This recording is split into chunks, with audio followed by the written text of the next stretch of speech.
Operatives of the Economic and Financial Crimes Commission stormed the Abuja residence of the former Governor of Imo State and 2023 presidential aspirant on the platform of the All Progressives Congress, Rochas Okorocha, on Tuesday. Hi, welcome to What's Happening. These are the top 10 stories now. At number 1, operatives of the Economic and Financial Crimes Commission stormed the Abuja residence of the former Governor of Imo State and 2023 presidential aspirant on the platform of the All Progressives Congress, Rochas Okorocha, on Tuesday. The operatives arrived at his residence in the Maitama area of the Federal Capital Territory to arrest him on Tuesday. Details of their mission were still sketchy as of the time of filing this report, but one of the former governor's aides confirmed the development. Sources at the location on Tuesday said the EFCC operatives barricaded Okorocha's house with family members inside. However, hours after the invasion, Okorocha raised the alarm that the anti-graft agency was preventing him from partaking in the presidential screening.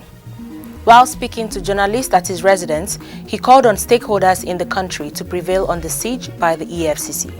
At number 2, the Governor of Rivers State, Nyesom Wike, has dissolved the State Executive Council. The governor also sacked his chief of staff, Emeka Woke, and his senior special assistant on protocol, Harold Koko. The dissolution of the council and dismissal of the aides was contained in a special government announcement signed by Governor Wike's special assistant on media, Kelvin Ebiri, in Port Harcourt on Tuesday morning. No reason was given for the sacking of the 2 senior government officials. However, Wike thanked the cabinet members for their services and contributions to the state and wished them well in their future endeavors. At number 3, the coalition of northern groups has promised to retaliate the alleged killing of its kinsmen in the southeast geopolitical zone.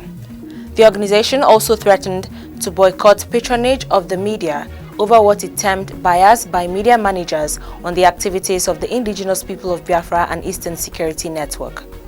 The spokesperson of CNG, Abdulaziz Suleiman, issued the threat in a statement on Tuesday. According to him, the statement was in response to the incessant killing of Northerners in the southeast. He added that they would be forced to react to every provocation and unwarranted violation. At number 4, the Central Bank of Nigeria has raised the interest rate to 13.5%. The CBN Governor, Godwin Emefiele, announced this while addressing journalists after the Monetary Policy Committee meeting in Abuja on Tuesday.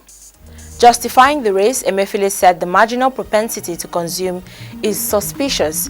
There might be an aggressive accretion of inflation. He said to prevent the looming inflation, the MPC had to increase the monetary policy rate by 150 basis points. At number 5, the Nigerian Navy Pathfinder says it has rescued 7 kidnapped victims who were taken hostage along Rivers Bayelsa waterways. The base commander, NNS Pathfinder in Port Harcourt, Commodore Suleiman Ibrahim, told journalists in Port Harcourt on Tuesday that the abduction of the victims was masterminded by one Victor Paddy.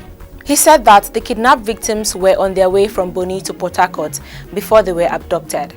Ibrahim added that troops of the Nigerian Navy deactivated the 2 camps of the mastermind of the abduction and that efforts are on top gear to arrest him. The rescued victims will be handed over to their families after a thorough medical examination to ascertain their state of health. At number 6, terrorists stormed Bakodi village in Jibia local government area of Katsina State on Tuesday morning, killing at least 15 farmers.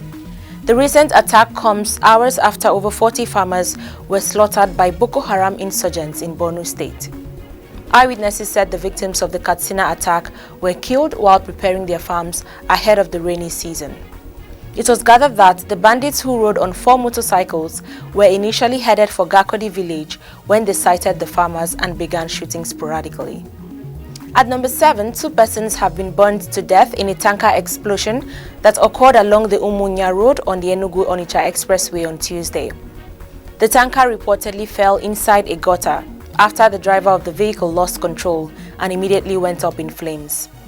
The MAC tanker with no registration number, which was laden with petrol, and an urban shuttle bus with no registration number were involved in the fatal road crash. Eyewitness says the tanker driver was on top speed, lost control and rammed into the shuttle from behind and exploded with both vehicles catching fire. This created panic in the area and also caused a gridlock on the ever-busy road. 5 male adults were involved in the crash. While 2 male adults were burned to death, 1 person was burned beyond recognition. 3 persons escaped the explosion unhurt. At number 8, families of passengers who were abducted by terrorists from a Kaduna-bound train in March have again called on the federal government to fast-track the release of their relatives. The representative of the families, Dr. Abdul Fatai Jimo, told newsmen on Tuesday that the situation was becoming unbearable for family members. Recall that on March 28th, terrorists planted explosives on the rail track and attacked an AK-9 Abuja Kaduna-bound train, killing some people, wounding several others and abducting scores of other passengers.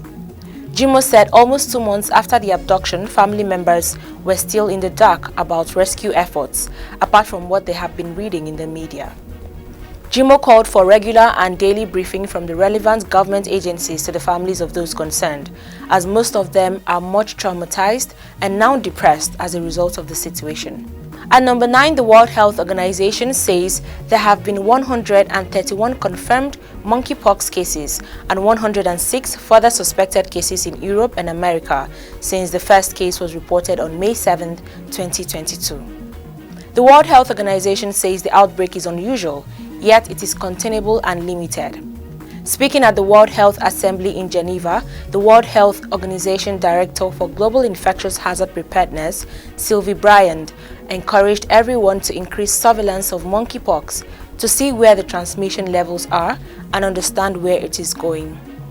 She noted that it was unclear if the cases were the tip of the iceberg or if the peak in the transmission had already passed.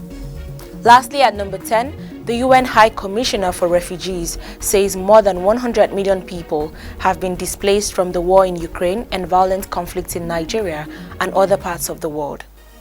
UN official Filippo Grandi said the number of people forced to flee conflicts and human rights violations propelled by war in Ukraine and other deadly conflicts crossed a milestone of 100 million for the first time on record.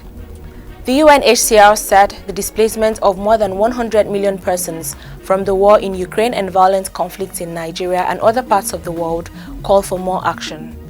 Grandi said the Russian invasion of Ukraine had displaced no less than 8 million in 2022 and over 6 million refugee movements have been registered. That's all for today, but before I go, I would like to remind you that the 2023 general elections is drawing closer. Do not fail to get your permanent voter's card. See you next time on What's Happening.